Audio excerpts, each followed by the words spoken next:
જય જિનેન્દ્ર. શાંતિધામ આરાધના કેન્દ્રથી પ્રેરણા પ્રકાશન ટ્રસ્ટ રજૂ કરે છે પર્યુષણ પર્વ 2006 લંડનમાં થયેલા પૂજ્ય બંધુ ત્રિપુટી શ્રી જીનચંદ્રજી મહારાજના પ્રવચનોનું ઓડિયો રેકોર્ડિંગ. પ્રવચનનો વિષય સરસ્વતી મંત્ર આરાધના. ઓંકારમ બિંદુ સંયુક્તમ નિત્યમ ધ્યાયન્તિ યોગિનઃ કામદમ મોક્ષદમ ચૈવ ઓંકારાય નમો નમઃ. અજ્ઞાનતિમિરાંધાનાં જ્ઞાનાંજનશલાકયા નેત્રముન્મીલિतं येन તસ્मै શ્રી ગુરવે નમઃ. યા દેવી સ્તુયતે નિત્યં વિબુધૈર્વેદપારગૈः सा મે ભવતુ જિહ્વાગ્રે બ્રહ્મરૂપા સરસ્વતી. ભગવાન મહાવીરને કેવળ જ્ઞાન થયું. મહોશેન વનની અંદર સમોસણની રચના થઈ. ઇન્દ્રભૂતિ, ગૌતમ વગેરે 11 બ્રાહ્મણો મોટો યજ્ઞ કરાવી રહ્યા છે અને એમાંથી કેવી રીતે ભગવાન મહાવીર પાસે પહોંચે છે, મહાવીર સાથે કેવી એમની તત્વ ચર્ચાઓ થાય છે, ભગવાન મહાવીરના ચરણે કેવી રીતે સમર્પિત બને છે અને 11 મગધના મહાન પંડિતો ભગવાન મહાવીરના ચરણે સમર્પિત બન્યા પછી પ્રભુને પ્રશ્ન પૂછે છે, પ્રભુ તત્વ શું છે? ભૈવમ કિમ તત્તમ. અને ભગવાન 3 વાક્યમાં જવાબ આપે છે, ઉપન્ને એવા, વિગ્મે એવા, ધુવે એવા. આ ત્રિપદી કહેવાય. તીર્થંકરો ત્રિપદી આપતા હોય છે, 3 પદ બોલતા હોય છે અને એની ઉપરથી ગણધર ભગવંતો અસાધારણ મતિજ્ઞાનના ક્ષોભસમ દ્વારા દ્વાદશાંગીની રચના કરે છે, 12 અંગની, જે આપણા જૈન ધર્મના મૂળભૂત ગ્રંથો કહેવાય, જેમાં 45 આગમો વગેરે બધું આવે. એ શ્રુત જ્ઞાનની રચના કરે અને તીર્થંકરો શાસનની સ્થાપના કરે. સાધુ, સાધ્વી, શ્રાવક, શ્રાવિકા રૂપ ચતુર્વિધ સંઘની સ્થાપના કરી અને ગણધરોએ જે શ્રુત જ્ઞાનનો ખજાનો ખોલ્યો, જે શાસ્ત્રોની રચના થઈ, એની ઉપર ભગવાને ગણધરોને વાસક્ષેપ નાખીને મોરછાપ મારી આપી કે તમે જે તત્વનું નિરૂપણ કર્યું છે યથા યોગ્ય છે. પણ આ બધું કાર્ય જ્યારે થાય ત્યારે એની સાથે એક બીજું કાર્ય થતું હોય છે. સંઘની સ્થાપના થાય, દરેક તીર્થંકરોનો એ ધર્મ સંઘ, એ તીર્થંકરોનું ધર્મ શાસન એ વ્યવસ્થિત ચાલતું રહે અને એ પ્રભુના ધર્મના આરાધકો એમના જીવનમાં યોગક્ષેમ થતા રહે માટે દરેક તીર્થંકરના એક અધિષ્ઠાયક દેવ અને એક અધિષ્ઠાયક દેવી એની પણ સ્થાપના થતી હોય છે. આપણા કોઈ પણ દેરાસરો તમે જોશો તો એમાં તીર્થંકરોની સાથે સાથે અધિષ્ઠાયકોની પણ સ્થાપના થાય છે કે નહીં? ક્યાંક પરિકરની અંદર હોય, ક્યાંક બહાર આપણે જ્યાં ઉભા રહીને સ્તુતિ કરતા હોઈએ ત્યાં સામ સામે ઘણે ઠેકાણે ગોખલાઓમાં તમને જોવા મળશે. દરેક તીર્થંકરના એક અધિષ્ઠાયક દેવ હોય છે અને એક દેવી હોય છે, શાસન રક્ષક દેવો જેમને કહેવામાં આવે છે.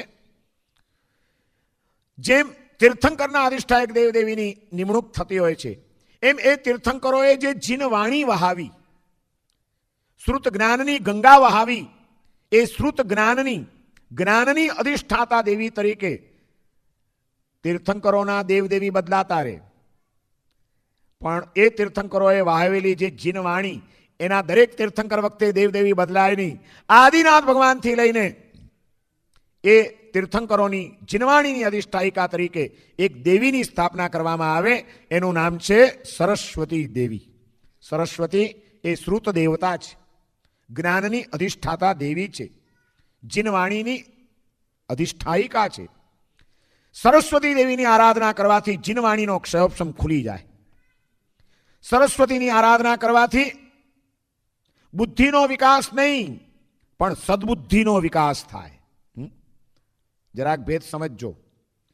માતા સરસ્વતી એ જ્ઞાનની દેવી છે, પણ એની આરાધના દ્વારા શું પ્રાપ્ત કરવાનું છે? આપણે બુદ્ધિ ના, આ સમ્યક દ્રષ્ટિ દેવી, વિતરાગ પ્રભુના માર્ગે ચાલનારા પરમ ભક્ત એવી આ દેવી એ માત્ર બુદ્ધિ ના આપે, કારણ કે બુદ્ધિ તો માણસને રવાડે પણ ચડાવે, તોફાનો પણ કરાવે, બુદ્ધિના દુરુપયોગો પણ થાય, પણ સમ્યક દ્રષ્ટિ એવી શ્રુત દેવતા, એની કૃપા થાય તો બુદ્ધિનો વિકાસ નહીં, સદબુદ્ધિનો વિકાસ થાય.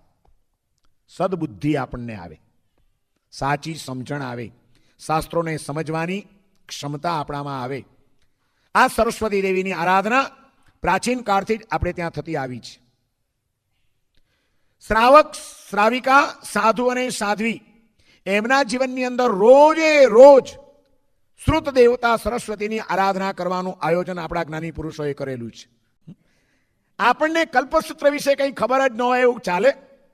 કલ્પસૂત્ર એમાં શું સબ્જેક્ટ છે, કઈ ભાષા છે, કોણે રચના કરી, ક્યારે રચાયું, એ પછી 980 વર્ષે ક્યારે ક્યાં લખાયું, એમાં કયા કયા આચાર્યોએ ભાગ લીધો, કાંઈ જનરલ નોલેજ ખરું આપણને? કશું જ નહીં. કલ્પસૂત્ર પહેલવેલું ક્યાં છપાયું? ભારતમાં પણ છપાયું નહોતું, ત્યારે પહેલવેલું કલ્પસૂત્ર આપણું જર્મનીની અંદર છપાયું. અને એ છપાવનાર કોણ હતો? કોઈ શ્રાવક? કોઈ આચાર્ય મહારાજ? ના, હર્મન જેકોબી નામનો એક જર્મન વિદ્વાન, જેણે જૈનિઝમમાં પીએચડી કર્યું. ક્યારની વાત કરું છું, કયા વર્ષની?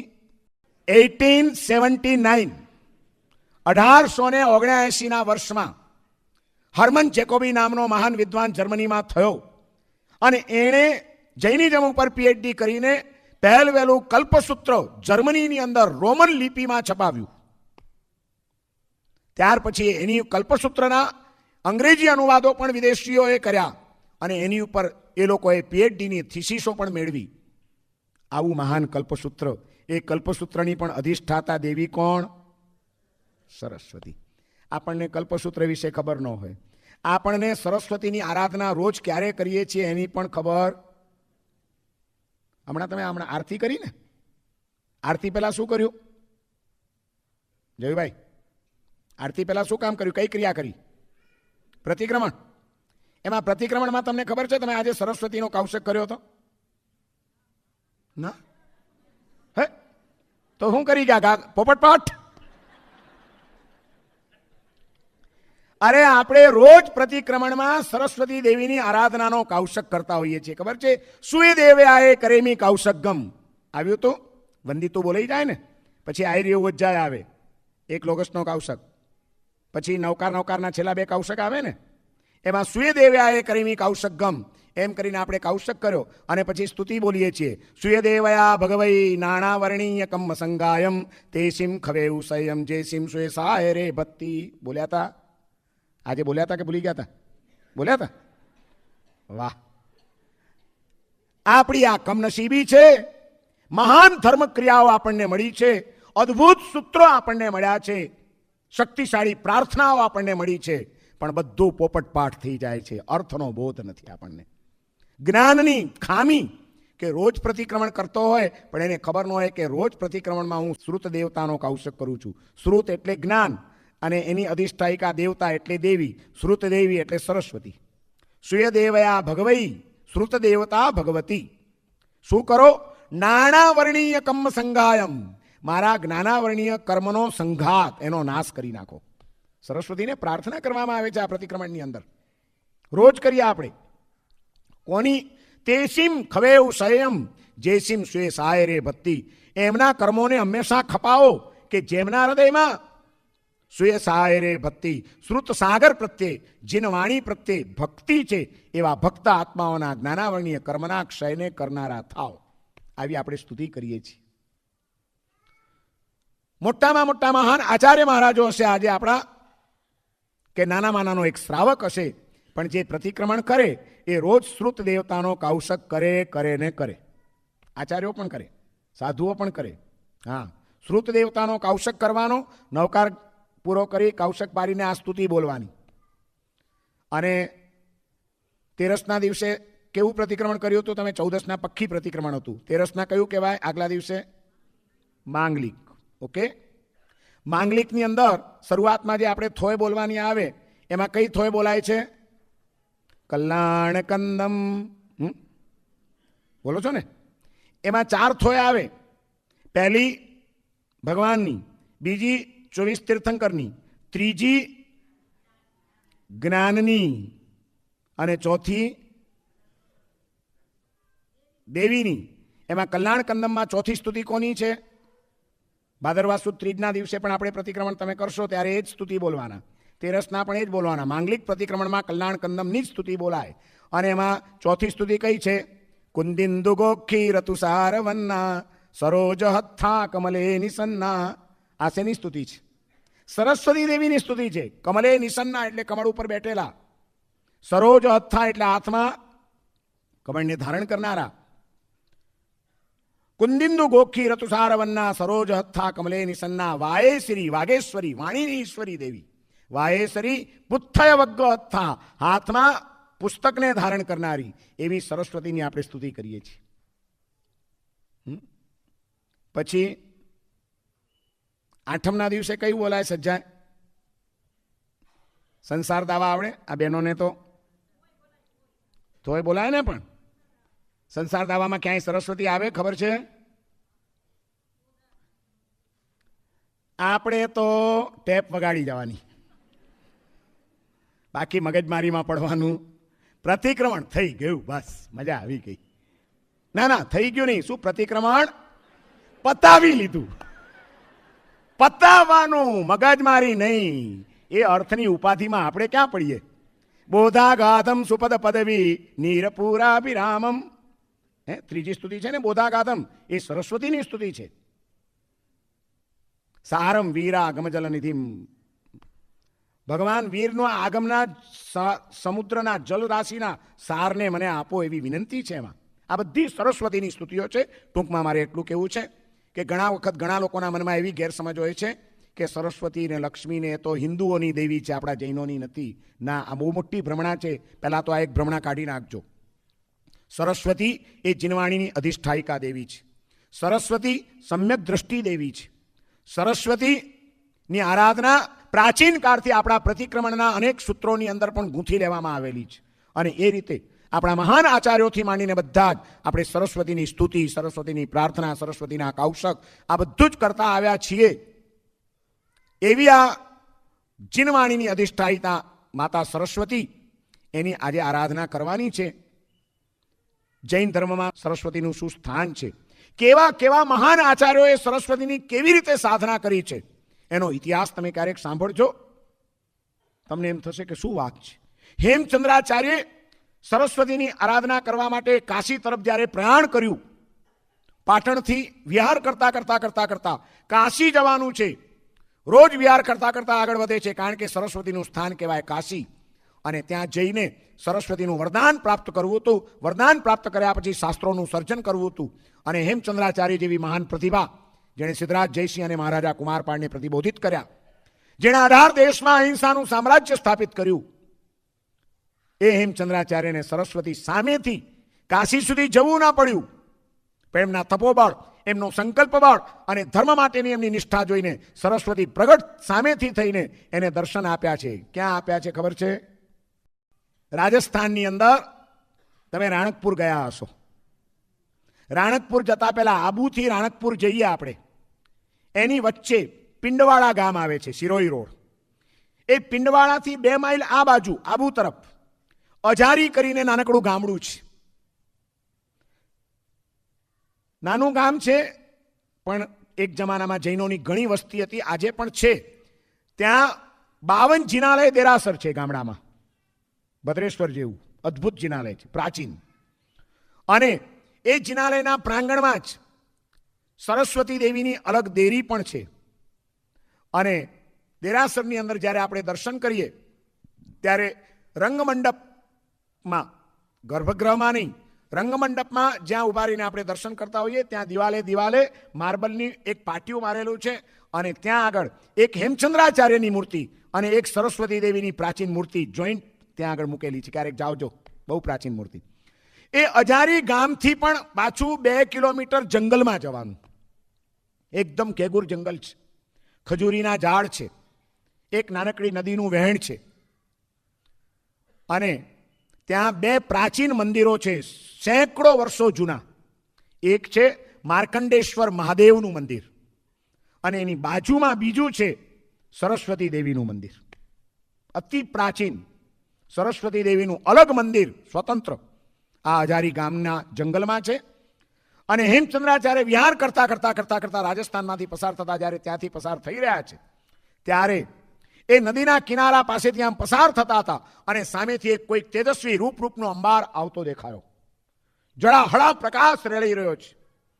હેમચંદ્રાચાર્ય વિચારમાં પડી ગયા કે આટલો બધો પ્રકાશનો પુંજ આ શેનો દેખાય છે? અને જ્યાં નજીક ગયા ત્યાં સાક્ષાત સરસ્વતીના દર્શન, જેની સાધના કરવા માટે હેમચંદ્રાચાર્ય કાશી તરફ વિહાર કરી ચૂક્યા છે, એ સરસ્વતીને સાક્ષાત સ્વરૂપે જોઈને હેમચંદ્રાચાર્ય તો આમ સ્તબ્ધ થઈ જાય છે, ડગાઈ જાય છે કે આ એકદમ પગમાં પડી જાય છે અને કે છે, માં. મોઢામાંથી શબ્દ નીકળી જાય છે, માં. માતા છે સરસ્વતી તો. માં, તે મને દર્શન આપ્યા. અને ત્યારે સરસ્વતી દેવી સાક્ષાત પ્રગટ થઈને એમ કહે છે કે વત્સ, તારે ત્યાં સુધી એટલા લાંબા વિહારો કરવાની જરૂર નથી.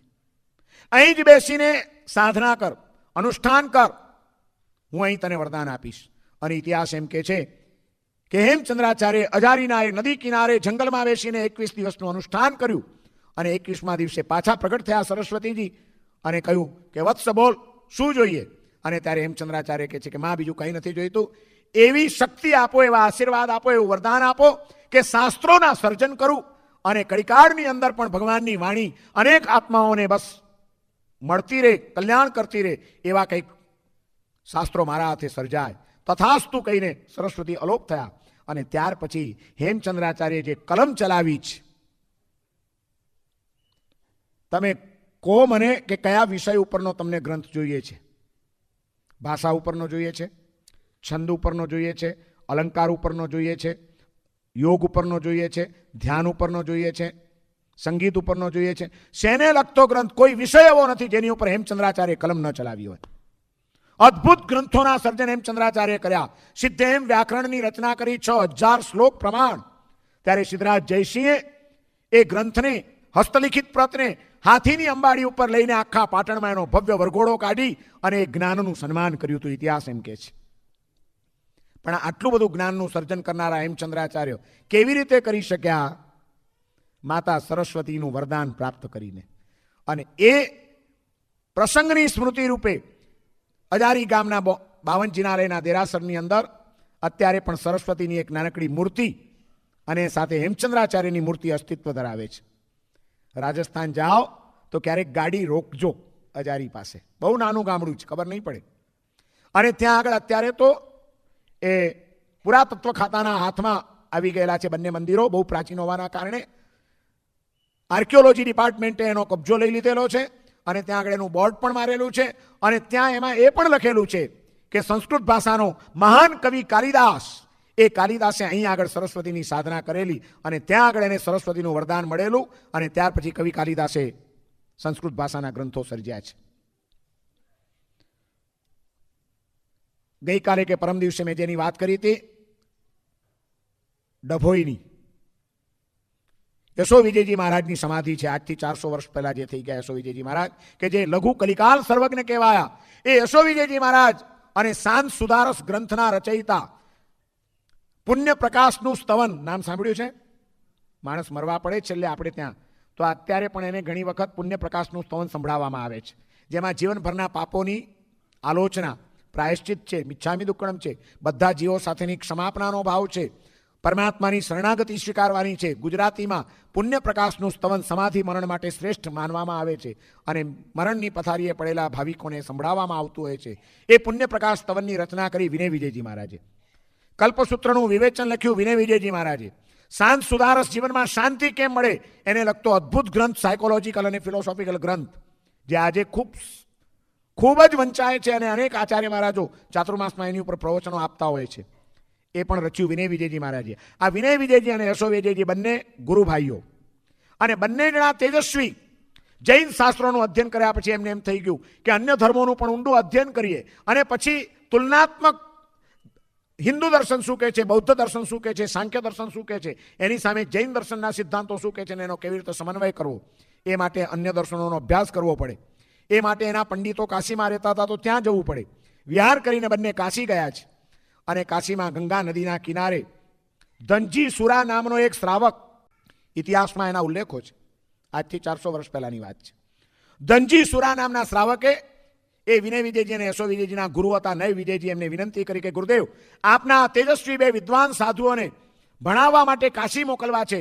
એમના ભણાવવાનો સમગ્ર લાભ મને મળવો જોઈએ. પંડિતોને જે ફી આપવી પડશે હું આપીશ. એમને ત્યાં રહેવા માટેની સગવડ હું કરી દઈશ. એમની ગોથરી પાણીની વ્યવસ્થા હું કરીશ. પણ આ બે વિદ્વાન સાધુઓ ભણી ગણીને તૈયાર થશે અને એમના દ્વારા જે જ્ઞાનની ગંગા વહેશે, સેંકડો વર્ષો સુધી જૈન સમાજને તારનારી બનતી રહેશે. આવો લાભ મને ક્યાંથી મળે? અને એ આદેશ એક જ વ્યક્તિએ લઈ લીધો. અને એ ધનજી સુરાએ કાશીમાં ગંગા નદીના કિનારે એક કુટીર બાંધી આપી અને ત્યાં નદીના કિનારે બેસીને યશો વિજયજી અને વિનય વિજયજીએ 21 દિવસ સરસ્વતી દેવીના મંત્રની આરાધના કરી. જે મંત્ર આજે મારે તમને આપવાનો છે એ યશો વિજયજી મહારાજનો સિદ્ધ કરેલો મંત્ર છે.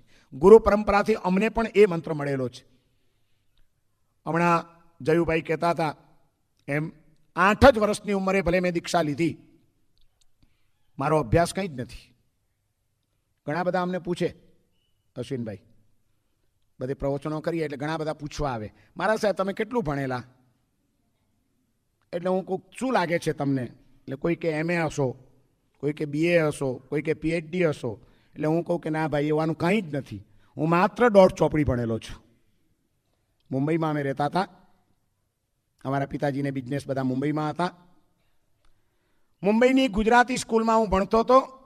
પહેલું ધોરણ પૂરું કર્યું, બીજા ધોરણમાં ભણતો હતો. બીજા ધોરણની 6 માસિક પરીક્ષા મેં મારી જિંદગીમાં છેલ્લામાં છેલ્લી આપી છે. બરાબર 1.5 ચોપડી ભણ્યો છું.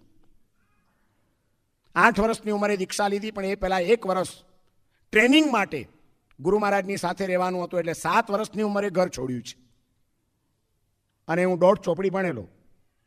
લોકો બધા મને કહે કે મારા સાહેબ તમે ખોટું બોલો છો, તમે આટલું વ્યાખ્યાન કેવી રીતે આપો છો? મેં કીધું એ જે કંઈ છે ગુરુની કૃપા છે ને સરસ્વતીની કૃપા છે. 8 વર્ષની ઉંમરે દીક્ષા લીધા પછી 3 વર્ષ પછી 11 વર્ષની ઉંમરે અમારા પરમ ગુરુદેવ પ્રેમ સુરીશ્વરજી મહારાજ, જે વજ્રસેન વિજય મહારાજના પણ ગુરુ થાય, ભદ્રંકર વિજયજી મહારાજના પણ ગુરુ થાય, રામચંદ્ર સુરીજી મહારાજના પણ ગુરુ થાય. અમારા બધા અમે 400 શિષ્યો એમના. પ્રેમસુરી મહારાજે એક દિવસ 11 વર્ષની ઉંમરે મને સાંજના રોજ રાતના એમના પગ દબાવવા જઈએ અને છેલ્લે સૂતા પહેલાં એમને પગે લાગવા જઈએ. પગે લાગવા ગયો, મને પૂછ્યું આજે શું ભણ્યો, શું કર્યું, આખા દિવસની હાજરી લે, બધું આપ્યું. મને કહે કાલે સવારે ઉઠી પ્રતિક્રમણ કરી બધું તૈયાર થઈ દેરાસરના દર્શન કરીને પછી મારી પાસે આવજે, મને તારે એકલાએ મળવાનું છે. હું તો ગભરાયો. રાતના ટાઈમે મને કહ્યું. મેં કીધું મરી ગયા, કંઈક ફોલ્ટમાં આવી ગયા છીએ આપણે. ગુરુ હતા બહુ કડક અને એનો જ આ પ્રભાવ છે આજે. રોજની 10 ગાથા નવી ગોખીને કંઠસ્થ કરીને નવી 10 ગાથા ગુરુ મહારાજને સંભળાવીએ નહીં ત્યાં સુધી અમને પચખાણ પારવા નહોતું મળતું, પાણી પીવા નહોતું મળતું. રોજ નવા 10 શ્લોક મોઢે કરવાના. આજે જે કંઈ થોડો ઘણા રેફરન્સો આપી શકાય છે, જે કંઈ વાતો કરી શકાય છે, એનું કારણ મારી કોઈ વિશેષતા નથી.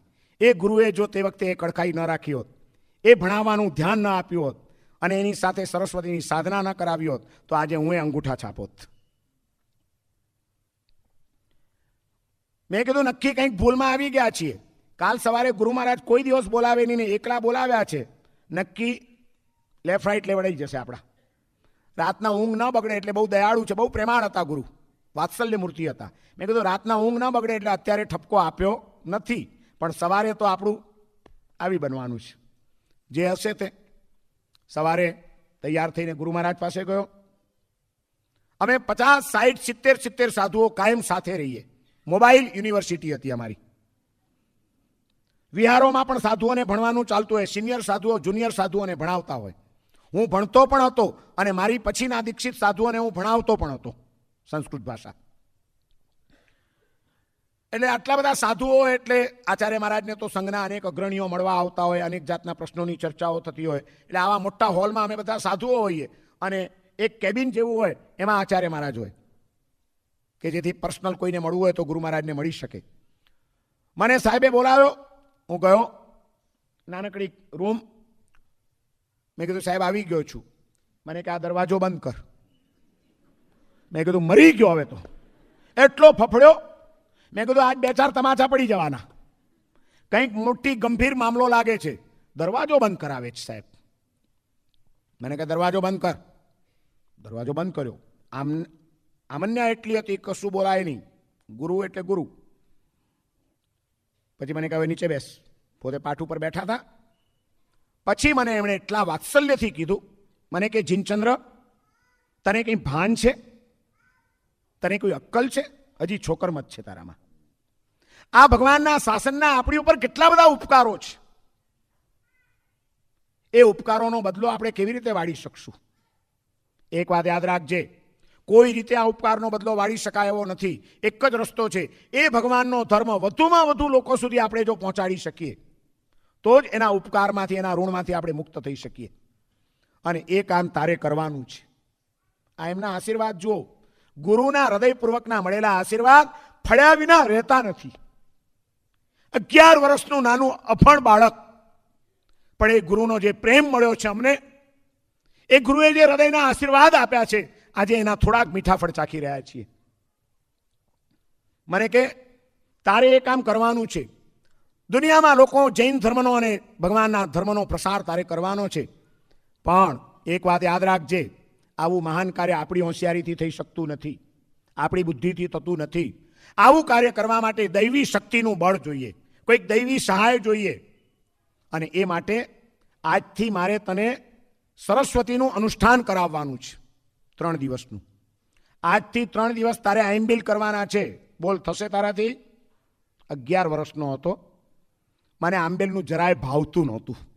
લુખ્ખું આંબેલનો ખોરાક જોઈને મને આમ વોમિટ થતી હતી, રીતસરની વોમિટ થતી હતી. પણ ગુરુ મહારાજની આજ્ઞા એટલે બોલાય નહીં. મને કે તારાથી થશે? મેં કીધું સાહેબ આપ જેમ કહો એમ. તો સાંભળ, આજથી તારે 3 દિવસ આંબેલ કરવાના છે. તો હતી મેં ખાલી ખાખરો, દાળિયા અને મમરા ખાઈને આંબેલ કર્યા હતા. પાણી પી લેતો હતો, બીજું તો કંઈ ભાવતું નહોતું આંબેલનું.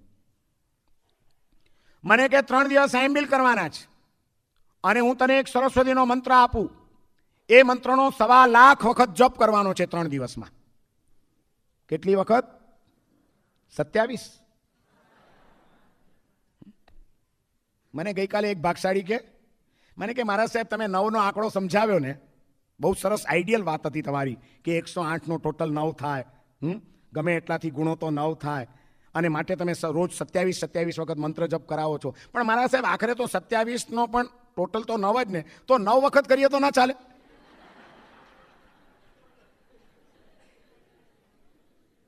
ડિસ્કાઉન્ટ લેવાની જે ટેવ પડી ને વાણિયાઓને, બધે ડિસ્કાઉન્ટ. એ 108 માંથી આટલું મોટું ડિસ્કાઉન્ટ મેં કરી આપ્યું, 27 ઉપર લાવીને મૂકી દીધા તમને. તો હવે 27 માંથી કહે છે 9 કરી દો ને.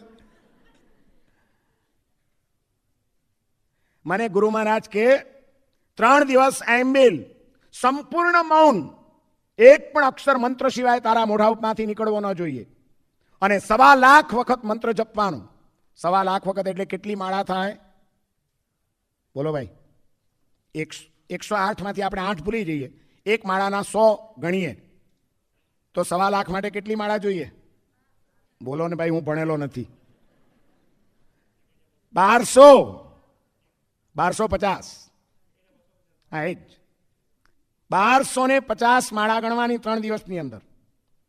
મને કહેજો તારે મૌન રાખવાનું છે, બીજું કંઈ કામ નથી. સવારના 4 વાગે ઉઠીને બેસી જવાનું જાપ કરવા. આખો દિવસ જાપ કરવાનો. ખાલી આંબેલ કરતી વખતે એક જ વખત તારે ખાવાનું છે, આંબેલ કરવાનું છે, બીજું કંઈ કામ નહીં. પણ મૌન એટલે સ્ટ્રિક્ટલી મૌન. તારા મોઢામાં જ્યાં સુધી આ 1.25 લાખ જપ પૂરા ન થાય ત્યાં સુધી એક પણ અક્ષર મોઢામાંથી બહાર નીકળવો ન જોઈએ બીજો. તો તારી જીભ ઉપર સરસ્વતીનો વાસ થશે અને તારો જ્ઞાનનો ક્ષયક્ષમ ખુલશે. અને પછી ત્યાં સુધી કીધું કે હું તને બોલાવું અને કંઈ સવાલ પૂછું તો મને પણ તારે જવાબ નહીં આપવાનો. મારી આજ્ઞા છે એટલે તારો અવિનય નહીં કહેવાય કે ગુરુની સામે જવાબ ના આપ્યો. હું જ તને આજ્ઞા કરું છું કે હું તને બોલાવીને કંઈ કહું તો પણ તારે મને જવાબ નહીં આપવાનો, તારું મૌન નહીં તોડવાનું. જીભ ઉપર સરસ્વતીના મંત્ર સિવાય 3 દિવસમાં એક પણ અક્ષર બીજો આપવો ન જોઈએ, તો જ જીભ ઉપર સરસ્વતીનો વાસ થશે. અને એમ કરીને મને એમણે બેસાડ્યો. ચોક્કસ એક તાંત્રિક વિધિથી એમણે મને સરસ્વતી મંત્રની દીક્ષા આપી, મંત્ર આપ્યો. એ વિધિ હું નહીં કહું કેવી રીતે એમણે આપ્યો, જીભ ઉપર કેવી રીતે એમણે સેનાથી આલેખન કર્યું, અને પછી મને પોતાનો મંત્રિત અભિમંત્રિત વાસક્ષેપ ખોલ્યો, પ્રેમથી વાસક્ષેપ નાખ્યો માથા ઉપર, મને કે હવે બેસી જા. અને બેસી ગયો. 1.25 લાખનો જપ પૂરો કર્યો 11 વર્ષની ઉંમરે. આજે તમને બધાને નવાઈ લાગે છે. ઘણા બધા મારા જયુભાઈ સવારના કે મારા સાહેબ આજનું વ્યાખ્યાન બહુ ટચિંગ હતું, બહુ ટચિંગ હતું. અરે જે કંઈ છે ફરીથી કહું છું, મારા ગુણ ન ગાશો. હું તો એક માત્ર મીડિયમ છું, માધ્યમ છું. બોલનાર બીજું કોઈક છે. હું બોલું છું, અવાજ તમારા સુધી પહોંચે છે. આ માઇકમાંથી આવે છે ને, પણ માઇક બોલે છે એમ કહેવાય. આ માધ્યમ છે અવાજને પહોંચાડનારું. એમ હું પણ એક માધ્યમ છું. શક્તિ ગુરુની કામ કરી રહી છે, શક્તિ માં સરસ્વતીની કામ કરી રહી છે. જે સરસ્વતીએ હેમચંદ્રાચાર્યને અદ્ભુત જ્ઞાનનો ક્ષયક્ષમ આપ્યો, જે સરસ્વતીએ યશો વિજયજી અને વિનય વિજયજી જેવા વિદ્વાન મુનિઓને નિર્માણ કર્યા, એ સરસ્વતીની ગુરુ દ્વારા પ્રસન્નતાથી જ્યારે સાધના પ્રાપ્ત થાય ત્યારે શું ચમત્કારો ન સર્જાય. નહીં તો 1.5 ચોપડી ભણેલો માણસ હજારો માણસની સામે બોલી શકે? અશક્ય વાત છે, આપણી શક્તિની બહારની વાત છે. જો દૈવી શક્તિઓ ન કામ કરતી હોય તો આ સંભવ જ નથી. કોઈ એજ્યુકેશન નથી મારું, ક્યાંય સ્કૂલમાં ગયો નથી. બરાબર છે, ગુરુ મહારાજ પાસે શાસ્ત્રો ભણ્યા, સંસ્કૃત ભાષા ભણ્યા, માગધી ભાષા ભણ્યા, આગમો ભણ્યા. 45 આગમ ગુરુ મહારાજે પોતાની પાસે બેસાડીને અમને વંચાવ્યા છે, એનો અભ્યાસ કરાવ્યો છે. એ બધું કર્યું, પણ ભાષામાં જે શક્તિ આવે એ શેમાંથી આવે? બીજાને ટચ કેમ કરી શકે? પાવર હાઉસ કામ કરી રહ્યું છે, ગુરુની કૃપાનું અને સરસ્વતીના આશીર્વાદનું. યશો વિજયજી મહારાજે 21 દિવસ કાશી નદીના કિનારે બેસીને સાધના કરી અને 21મા દિવસે સાક્ષાત સરસ્વતી પ્રગટ થયા અને એમણે વરદાન આપ્યું. ત્યાર પછી યશો વિજયજીએ અનેક ગ્રંથોના સર્જન કર્યા અને એ સર્જન કરતા કરતા એક ગ્રંથની પ્રશસ્તિ પૂર્ણાહુતિમાં ખુદ યશો વિજયજીએ પોતે લખ્યું છે, જે અત્યારે મળે છે. અને એમાં એમણે આ વાત લખી છે: શારદ સાર દયા કરો આપો વચન સુચંગ. હે શારદા, શારદે, શારદ સાર દયા કરો. હે શારદા એટલે સરસ્વતી, તમે દયા કરીને મને સાર આપો. આપો વચન સુચંગ, અને મને વચન આપો. સુચંગ, ચંગ એટલે સુંદર, મને સુંદર વચન આપો. શારદ સાર દયા કરો આપો વચન સુચંગ. તું તૂઠી મુજ ઉપરે જાપ કરત ઉપગંગ. યશો વિજયજી લખે છે, તું તૂઠી, પ્રસન્ન થઈ, મુજો ઉપરે, મારી ઉપર. ક્યાં? જાપ કરત ઉપગંગ. ગંગ એટલે ગંગા નદી. કાશીમાં કઈ નદી વહે છે? બનારસમાં ગંગા. એના નદીના કિનારે, ઉપ એટલે નજીક. પ્રમુખ અને પ્રમુખની નજીકનો માણસ હોય એને શું કહેવાય? ઉપપ્રમુખ. ઉપ એટલે નજીક. જાપ કરત ઉપગંગ, એમ યશો વિજયજી મહારાજે લખ્યું છે અને શારદાને નમસ્કાર કર્યા છે. આવી જ્ઞાનની અધિષ્ઠાતા, રોજ જેની પ્રતિક્રમણમાં આરાધના કરવામાં આવે, મહાન જૈનાચાર્યોએ જેની ઉપાસનાઓ કર્યાના ઇતિહાસમાં ઉલ્લેખો પડેલા છે, એવી જ્ઞાનની દેવી માતા સરસ્વતીની સાધના આજે આપણને અહીં પ્રાપ્ત થઈ છે. અને એ પણ પર્યુષણ જેવા પવિત્ર દિવસોમાં એ તમારા ભાગ્યોદયનું સૂચક છે. તમે ભાગ્યશાળી છો બધા જ, માટે આ આરાધના મળી છે, નહીં તો ન મળ્યા. પણ આ આરાધના કરતા પહેલા માતા સરસ્વતીના સ્વરૂપને જરાક સમજી લેવાની જરૂર છે. આપણે ઘણે ઠેકાણે સરસ્વતીનું ચિત્ર જોયું હશે, સરસ્વતીની મૂર્તિ જોઈ હશે, દર્શન કર્યા હશે, પણ કોઈ દિવસ સરસ્વતીના સ્વરૂપને વ્યવસ્થિત રીતે સમજ્યા છીએ ખરા ભાઈ? આ આખું એનું સ્વરૂપ છે ને સિમ્બોલિક છે, સિમ્બોલિક છે. સૌથી પહેલા સરસ્વતીનું વાહન કયું? હંસવાહિની, વીણાવાદિની. હંસવાહિની સરસ્વતીનું વાહન છે. હંસ, સરસ્વતી શેની ઉપર બેસીને આવે? એનું વ્હીકલ શું? હંસ. સિમ્બોલિક છે આ બધું જ, કે જ્યારે સરસ્વતી આવે આપણા જીવનની અંદર, જ્ઞાનની દિશા ખુલે, ત્યારે શું થાય? તો કે હંસની જેવો વિવેક પ્રગટે. જ્ઞાન મળ્યાની ફલશ્રુતિ શું? વિવેક. સાર અને અસારનું, સાચા અને ખોટાનું, હે અને ઉપાદેયનું આ વિવેક જાગૃત થઈ જાય. હંસનું એ લક્ષણ છે. એમ કહેવાય છે કે હંસની ચાંચમાં એવી તાકાત કે દૂધ અને પાણી બધું મિક્સ કરીને મૂકો, હંસ અંદર ચાંચ મારે તો દૂધનું તત્વ બધું ખેંચી લે, પાણી રહી જાય. સરસ્વતીનો ઉપાસક એ કેવો હોય તો કે આખી દુનિયામાં જ્યાં કંઈ સાર તત્વો હોય, સારી ચીજ હોય એ પકડી લે, ખોટી ચીજ છોડી દે. આ એનું પ્રતીક છે. પછી સરસ્વતીની કૃપા પ્રાપ્ત થાય ત્યારે બીજા નંબરમાં શું થાય? એક તો વિવેક આવે. પછી બીજું શું આવે? એનું વેહિકલ ભલે હંસ છે પણ એનું આસન શું છે? શેની ઉપર બેઠેલા છે? કમલાસના, કમળ ઉપર બેઠેલા છે. અને કમળ ક્યાં ઉગે? ક્યાંય તમે ચોખ્ખા પાણીમાં કમળ ઉગેલું જોયું? નહીં. કમળ હંમેશા કાદવમાં જ ઉગે. પણ કમળની ખાસિયત કે ઉગે ભલે કાદવ કિચડની વચ્ચે, પણ એ કાદવ કિચડથી ખરડાયેલું હોય કે નિર્લેપ હોય, ગંદુ થયેલું હોય કે ચોખ્ખું હોય. તો સરસ્વતી દેવીની આરાધના કરનારાને શું મળે? તો કે એણે આ સંસારની અંદર જ જીવવાનું છે. તમે આજે સરસ્વતીની સાધના કરો એટલે કાલથી સંસાર છૂટી જવાનો છે. જે લલાટે લખાયેલું છે તો બધું એનું એ જ રહેવાનું છે. અને આ સંસારમાં ગંદકી ઓછી છે. કાદવ કિચડથી ખરડાયેલા એવા સંસારની વચ્ચે જ રહેવાનું. પણ જો સરસ્વતીનો ઉપાસક હોય તો એ કાદવ કિચડની વચ્ચે રહેવા છતાં એનાથી ખરડાય નહીં, એનાથી નિર્લેપ થઈને ખીલી ઉઠે. સરસ્વતીની સાધના શું આપે? હંસ જેવો વિવેક આપે. સરસ્વતીની સાધના કમળ જેવી નિર્લેપતા આપે. સરસ્વતીનો ઉપાસક નિર્લેપ હોય, અનાસક્ત હોય. પછી હંસનું વાહન છે, કમળનું આસન છે, પણ સરસ્વતીના હાથમાં શું છે? વીણાવાદિની વીણા છે. તમે વીણા જોઈ છે ખરી કોઈએ? મૂર્તિમાં નહીં. તમને ખબર છે તંતુ વાદ્ય, આપણે ત્યાં જે સંગીતના વાજિંત્રો હોય છે ને, એમાં વાજિંત્રોના ઘણા બધા પ્રકાર છે. જેને સંગીતનો અભ્યાસ કર્યો હશે એને ખબર પડશે. એમાં એક પ્રકાર છે તંતુ વાદ્ય, તારવાળા વાદ્યો. એ તંતુ વાદ્યોમાં શું શું આવે? તંબુરો આવે, વાયોલિન આવે, વીણા આવે, ગિટાર આવે, સિતાર આવે, એક તારો આવે, રાવણ હથ્થો આવે. આ બધા તંતુ વાદ્યો છે. પણ એમાં વીણા કેવી હોય? વીણામાં તાર કેટલા હોય? એક કે વધારે? વધારે હોય. અનેક તાર હોય. પણ એ વીણાના અનેક તાર હોવા છતાં જો કુશળ વગાડનારો એને વગાડે તો એમાંથી સંગીત રેલાય કે કોલાહલ? સંગીત, મધુરતા રેલાય. સરસ્વતી દેવીનો આરાધક એને જ્યાં જીવવાનું છે, જ્યાં કામ કરવાનું છે, ત્યાં એક નહીં 7 જાતના સૂર નીકળતા હશે. તમારા સંઘમાં એક સૂર ખરો ભાઈ? બધાના વિચારો જુદા હોય, બધાની ખોપરી જુદી, બધાનું થિંકિંગ જુદું, બધાના સ્વભાવો જુદા. અને આ બધા જુદા જુદા તારોમાંથી જુદા જુદા જે અવાજો નીકળે, એમાં જો સરસ્વતી દેવીનો ઉપાસક એ બધાની વચ્ચે એક જણો પણ બેઠો હોય ને તો એ સંવાદ સર્જી દે, નહીં તો વિવાદો ઊભા થાય.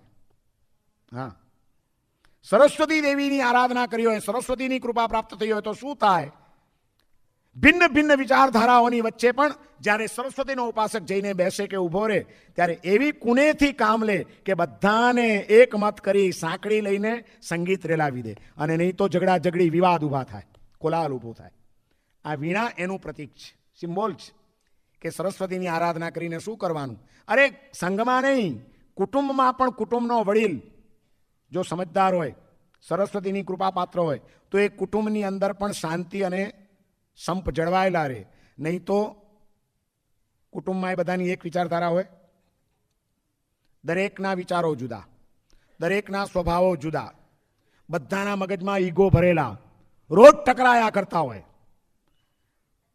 પત્નીને એનો ઈગો હોય, પતિને એનો ઈગો હોય, દીકરાને એનો ઈગો હોય, બાપને એનો ઈગો હોય, મોટા ભાઈને એમ થાય કે હું મોટો ભાઈ છું, મારો ઈગો હોય. અને એ બધા રોજ ટકરાતા હોય, ટકરાતા હોય, ટકરાતા હોય. ઘરમાં શાંતિ ન હોય, કોલાહલ હોય, સંગીત ન હોય. પણ સરસ્વતીનો ઉપાસક જો એ કુટુંબની અંદર એક પણ હોય તો એ બધાને સાચવીને એવું એક સંગીત રેલાવી દે કે આદર્શ પરિવાર બની જાય. માટે સરસ્વતીની સાધના આપણા જીવનમાં જરૂરી છે. જો શાંતિમય જીવન જીવવું હોય, પરિવારને આદર્શ પરિવાર બનાવવો હોય, સંઘને વિકાસના શિખર ઉપર લઈ જવો હોય તો આ બધાને સાથે રાખીને સંવાદ સર્જવાની શક્તિ જરૂરી છે, અને એ આવે છે સરસ્વતીની સાધનામાંથી. પણ આવી રીતે સંવાદ કેવી રીતે સર્જી શકે? બધાને સમજીને કે બધાને સમજાવીને એક વિચાર ઉપર ક્યારે લાવી શકાય? એમને એમ આવે? એને માટે જ્ઞાન જોઈએ. એટલે સરસ્વતીના બે હાથમાં વીણા છે, પણ એક હાથમાં શું છે જુઓ તો.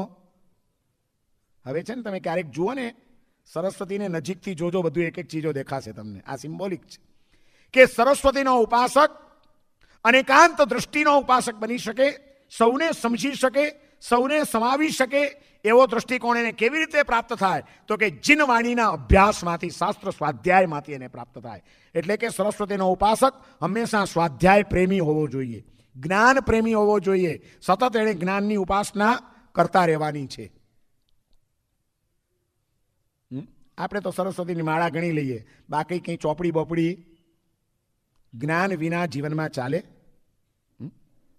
આજે આપણે ત્યાં ક્રિયાઓની થોડીક પણ પરંપરા રહી, પણ જ્ઞાનની ઉપેક્ષા થઈ છે. જ્ઞાન તરફ દુર્લક્ષ્ય સેવાયું છે. માટે આપણી ક્રિયાઓમાં પણ અવિધિઓ આવી ગઈ, આસાધનાઓ આવી ગઈ, ભાવ વગરની ક્રિયાઓ થઈ ગઈ, ગતાનુગતિક અને રૂટીન મુજબની ક્રિયાઓ થઈ ગઈ, કારણ કે જ્ઞાન નથી. ઘણા માણસોને તો ચોપડી સાથે દુશ્મની જોઈએ. અમારા એક ભગત હતા બોમ્બેમાં, મારવાડી, બહુ માનતા હતા અમને. સુખી માણસ, બધી રીતે બહુ સરસ શ્રાવક, શ્રદ્ધાળુ, રોજ ભગવાનની પૂજા કરવાની, પ્રતિક્રમણ કરવાનું બધું કરે, પણ એને ને જ્ઞાનને બાર ગાઉનું છેટું. એક વખત કોઈક મારી પાસે સારું પુસ્તક આવ્યું હતું, અને એ ભાગ્યશાળી વંદન કરવા આવ્યા. એટલે મેં એમને સહેજે સહેજે કીધું, મેં કીધું, લ્યો મીઠાલાલજી, આ બહુ સરસ ચોપડી છે, લઈ જાઓ, વાંચજો. મને કે બાવસી, ચોપડી છોપડી, ચોપડી તમારી પાસે છોપડી, મને જોઈતી નથી. હવે એવાઓને સરસ્વતીનો પ્રભાવ કેવી રીતે જોવા મળે? જ્ઞાનની રુચિ જ નહીં હોય તો નહીં ચાલે. હંમેશા સ્વાધ્યાય પ્રેમી બનજો, એ સૂચના આપવા માટે સરસ્વતીના હાથમાં પુસ્તક આપેલું છે. અને માણસ જેમ જેમ અભ્યાસ કરતો જાય, શાસ્ત્રો ભણતો જાય, જ્ઞાન વધતું જાય, તેમ તેમ એક ભયસ્થાન પણ એની ભેગું જ આવતું હોય છે. અહંકાર. હું વિદ્વાન છું, હું ભણેલો છું, હું નોલેજેબલ છું, આઈ એમ સમથિંગ. માણસને અહંકાર આવી જાય. એ અહંકાર ના આવે એટલા માટે સરસ્વતીના એક હાથમાં પુસ્તક છે, બીજા હાથમાં શું છે? ઉપર જુઓ, દેખાય છે? ધ્યાનથી પછી જોઈ લેજો. માળા. જ્ઞાનની સાથે ભક્તિનો સમન્વય થવો જોઈએ જીવનની અંદર. એકલું જ્ઞાન અહંકારી બનાવશે, પણ જેમ જેમ જ્ઞાન વધતું જાય તેમ તેમ પરમાત્માના ચરણે આપણે વધુ ને વધુ જો સમર્પિત બનતા જઈએ, ભક્તિનું તત્વ જો આપણા જીવનમાં આવતું જાય, તો ભક્તિ હંમેશા નમ્ર બનાવે. કારણ કે ભક્તિ એ સતત ભાન કરાવે કે હું કંઈ જ નથી, જે કંઈ છે એ પરમાત્માની કૃપાનું પરિણામ છે, ગુરુના આશીર્વાદ છે, મારામાં કંઈ નથી, હું કંઈ છું જ નહીં, તો મારે અહંકાર શેનો કરવાનો?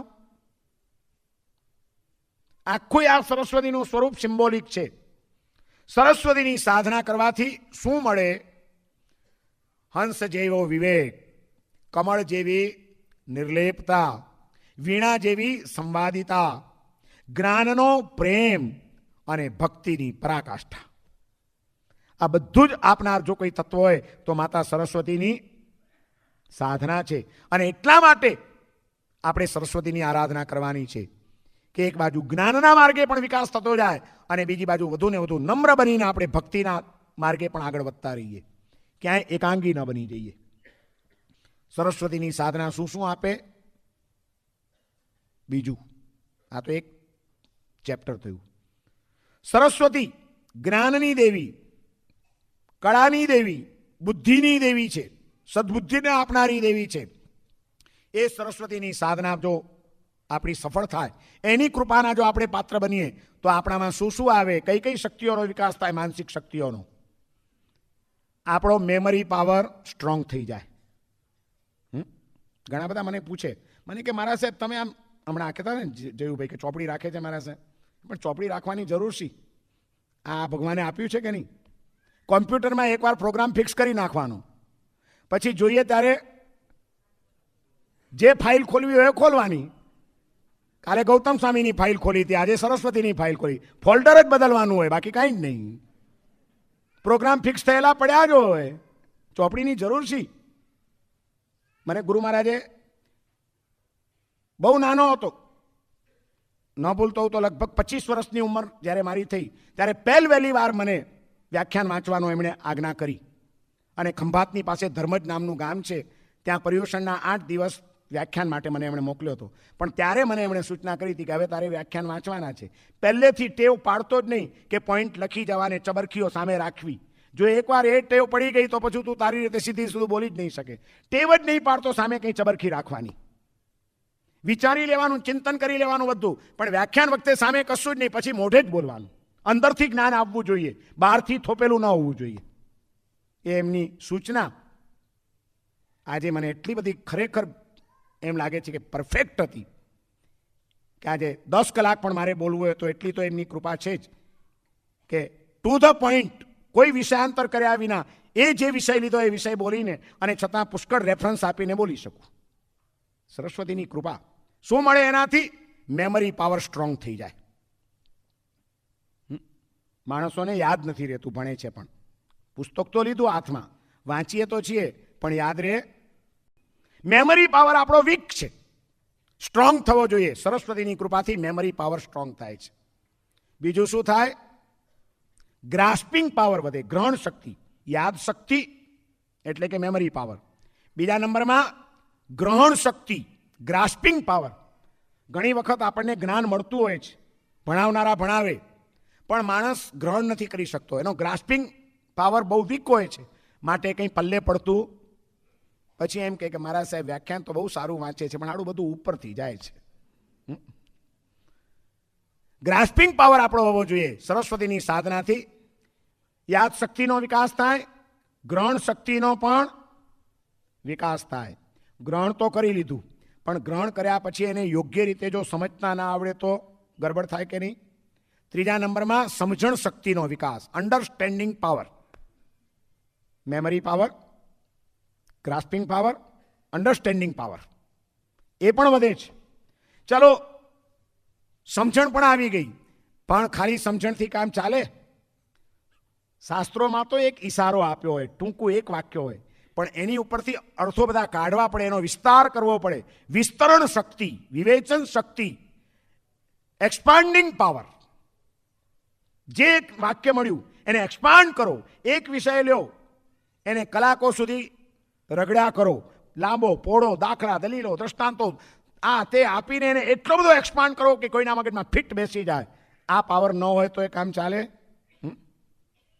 આ પ્રોફેસરો કોલેજમાં લેક્ચર આપે ને, શું કહેવાય? લેક્ચર. મને એક જણાએ લેક્ચરની સરસ વ્યાખ્યા બતાડી હતી. મને કે મારા સાહેબ લેક્ચર એટલે શું ખબર છે? મેં કીધું શું વળી? જે ભણાવવાનો એનો સિલેબસ હોય, જેને પાઠ ભણાવવાનો એ પાઠ ઉપર ભાષણ આપે.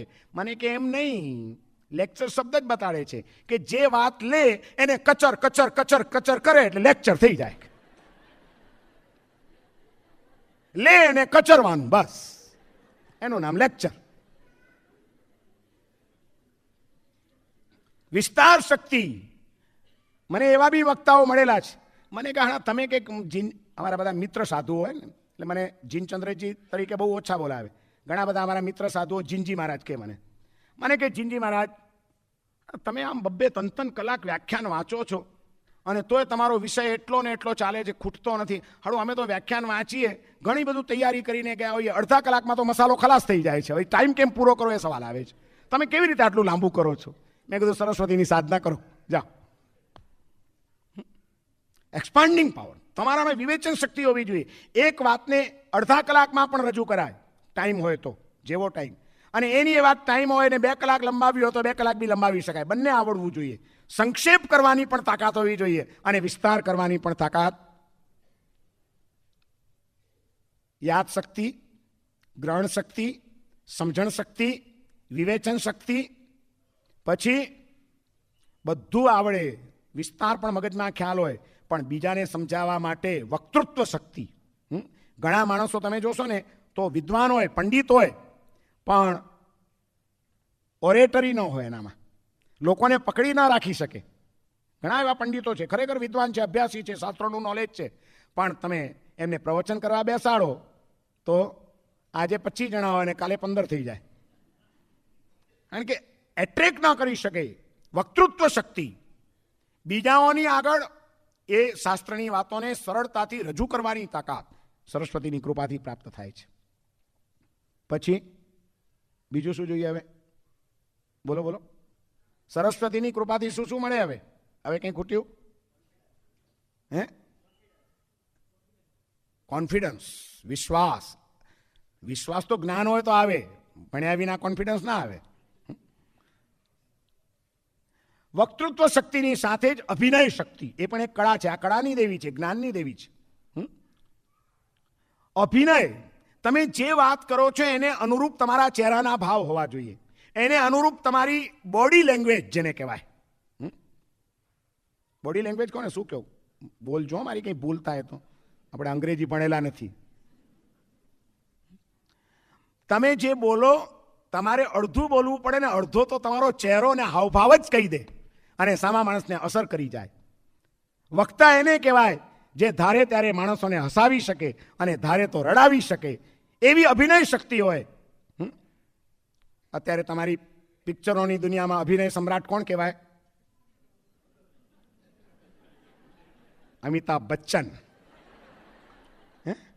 હા, તમે જુઓ, તાકાત છે ને એ માણસની, હકીકત છે, જે છે એની વિશેષતા છે કે કેવો અભિનય કરે. એના અવાજમાં આરો અવરો હોય, એના ચહેરાના ભાવો હોય, એની હાથની મુવમેન્ટ હોય. આ બધું માટુંગામાં 85માં જ્યારે અમે વ્યાખ્યાન થતા હતા, બહુ પબ્લિક થાય, 5-5 માળ ભરાતા હતા, 20,000 માણસ રવિવારે થાય. એક દિવસ એક કાકા આવ્યા વ્યાખ્યાન ઉઠ્યા પછી. વ્યાખ્યાન પૂરું થયું એટલા ખુશ થઈ ગયા હતા. કાકા આવ્યા સીધા આગળ, આમ હાથ લંબાવ્યો મારી સાથે હાથ મિલાવવા માટે. મારે બિચારા ભાવુક હતા કાકા, મોટી ઉંમરના હતા, વડીલ જેવા. મને કે મહારાજ, એટલે મેં હાથ લંબાવ્યો, હાથ પકડી, તમે જૈન જગતના અમિતાભ બચ્ચન થશો, અમિતાભ બચ્ચન થશો કે. અરે મેં કીધું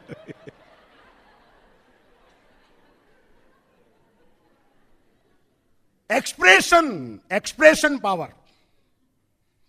કંઈ ના બોલો અને છતાં સમજી જાય માણસ. તમે એક પ્રસંગનું વિવેચન કરો અને તમને એમ લાગે કે જાણે સામે નાટક ભજવાઈ રહ્યું છે, એવી એક ઇમેજ ઊભી થવી જોઈએ. Expression power. આ બધી જ શક્તિઓ જ્ઞાનની સાથે જોડાયેલી છે, બુદ્ધિની સાથે જોડાયેલી છે. અને એ બધાની દેવી કોણ છે? સરસ્વતીની સાધનાથી શું શું ન મળે કયો તો ખરા? બધું જ મળે.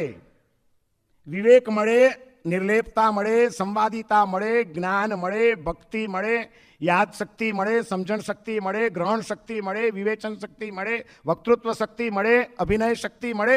બધું શું નથી મળતું? આવી અદ્ભુત શક્તિની દેનારી માતા સરસ્વતી.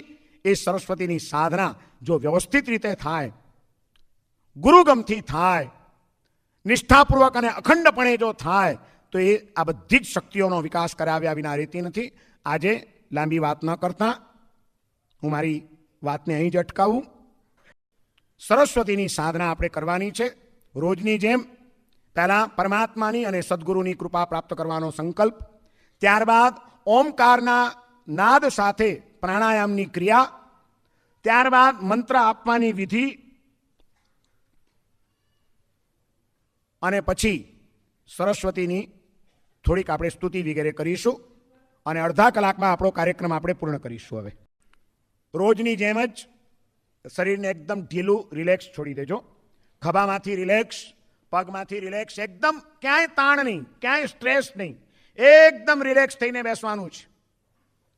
ડોકને સીધી, શરીરને એકદમ ઢીલું, આંખોને બંધ, મન શાંત.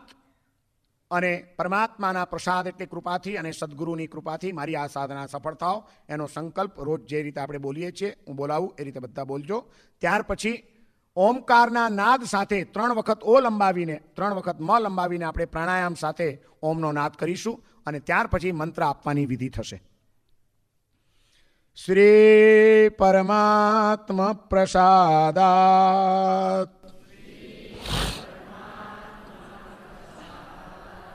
સદ્ગુરુ પ્રસાદાત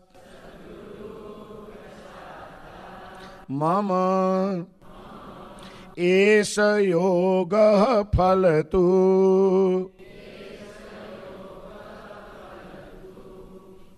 ઊંડો શ્વાસ લઈને પ્રાણાયામ સાથે ઓમકારનો નાદ ઓ લંબાવીને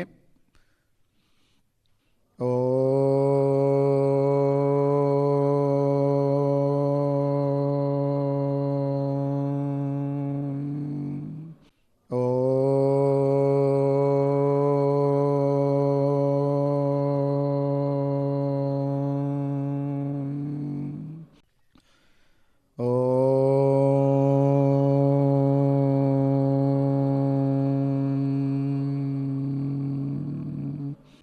ત્રણ વખત મ લંબાવીને ભમરાની જેમ ગુંજારો. ઓ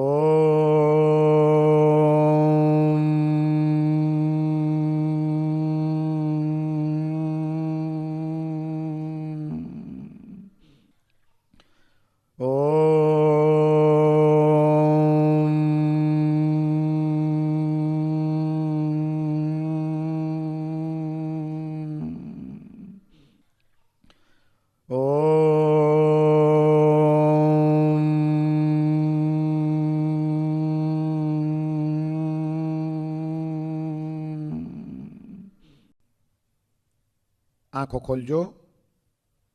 આજે સરસ્વતીનો મંત્ર જે તમને બોલાવવાનો છે એમાં બે મંત્રો બોલાવવાના છે. એક પેજ નંબર 2 ઉપર નીચે છાપેલો છે સરસ્વતી દેવીનો મંત્ર, જે હમણાં જેમની મેં વાત કરી કલિકાલ સર્વજ્ઞ હેમચંદ્રાચાર્ય યોગ શાસ્ત્ર નામનો એક ગ્રંથ લખ્યો છે. 12 વિભાગોમાં એ ગ્રંથ વહેંચાયેલો છે. 12 પ્રકરણ છે એમાંનું 8મું પ્રકરણ છે મંત્રોને લગતું. 8મા પ્રકાશની અંદર હેમચંદ્રાચાર્ય આ મંત્રને પાપ ભક્ષિણી વિદ્યા એવું નામ આપ્યું છે. જ્ઞાનાવરણીય કર્મને એનું ભક્ષણ કરનારી, એનો નાશ કરનારી વિદ્યા તરીકે આનો ઉલ્લેખ કર્યો છે. એટલે કે આ મંત્ર હેમચંદ્રાચાર્ય દ્વારા નિર્દિષ્ટ મંત્ર છે. અને પેજ નંબર છેલ્લા લાસ્ટ પેજ ઉપર એકદમ નીચે સરસ્વતી દેવીનો બીજ મંત્ર જે લખેલું છે એ યશોવિજયજી મહારાજે કાશીમાં ગંગા નદીના કિનારે જેની સાધના કરી અને ગુરુ મહારાજે મને 1.25 લાખનો જેનો જપ કરાયો હતો એ આ મંત્ર છે. આ બંને મંત્રો અત્યારે અહીં તમને હેમચંદ્રાચાર્યનો મોટો છે મંત્ર. હું એક એક લીટી જે રીતે બોલાવું એ રીતે જોઈને બોલજો. ઓમ અરહન મુખ કમલ વાસિની. બોલો.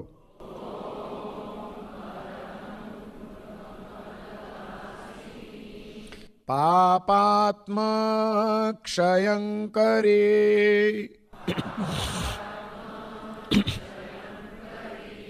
શ્રુત જ્ઞાન જ્વાલા સહસ્ત્ર જ્વલિતે સરસ્વતી મત પાપમ હન હન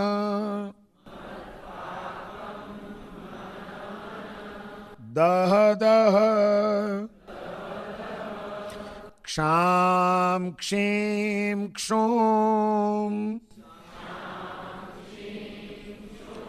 ક્ષૌમ ક્ષહ ક્ષીરધવલે અમૃત સંભવે વમ વમ હુમ હુમ સ્વાહા. ઐં નમઃ ઐં નમઃ ઐં નમઃ.